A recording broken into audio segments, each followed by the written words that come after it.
जयपुर से खबर है, जहां की एक होटल में लगी आग से अफरा तफरी मच गई। काफी मशक्कत के बाद इस आग पर काबू पाया गया। एक रिपोर्ट।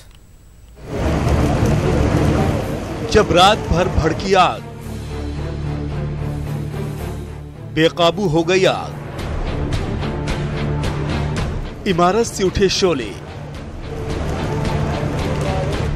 ट्रांसफार्मर में धमाका,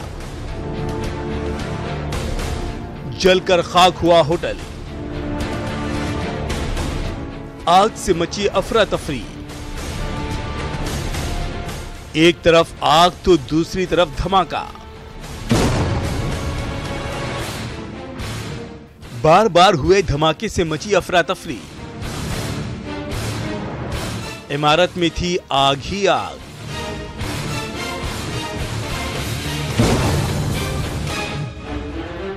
राजस्थान की राजधानी जयपुर भवानी सिंह मार्ग पर बने इस होटल में जबरदस्त आग से अफरा तफरी मच गई और फिर कुछ ही देर में आग के शोले उठने लगे।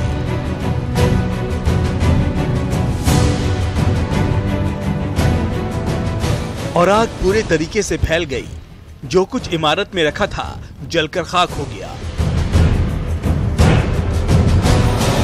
मेरे को थोड़ी आग लगी हुई दिखी तो यहाँ पे 5-7 लोग और थे, तो मैंने उनसे पूछा, वो बोले जी हम भी जस्ट अभी आए हैं।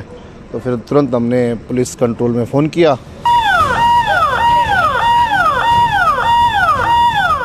खबर लगते ही मौके पर फायर ब्रिगेड की टीम पहुंची और फिर शुरू हुआ आग पर काबू पाने का ऑपरेशन।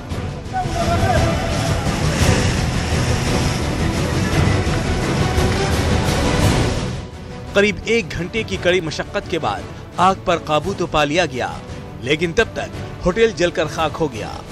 ये जाड़ लगे हुए थे बांस टाइप के, उनमें आग लगी हुई थी, उससे पेड़ में भी आग लग रही थी। मैंने तुरंत कंट्रोल रूम को सूचना दी, इस पर फायर ब्रिगेड आई और उन्होंने लाइट कटवाई। आग काफी जबरदस्त लगी थी, लेकिन राहत इस बात की थी कि होटल बंद पड़ा था, नहीं तो काफी जानी नुकसान हो सकता था। Bureau report, news 18।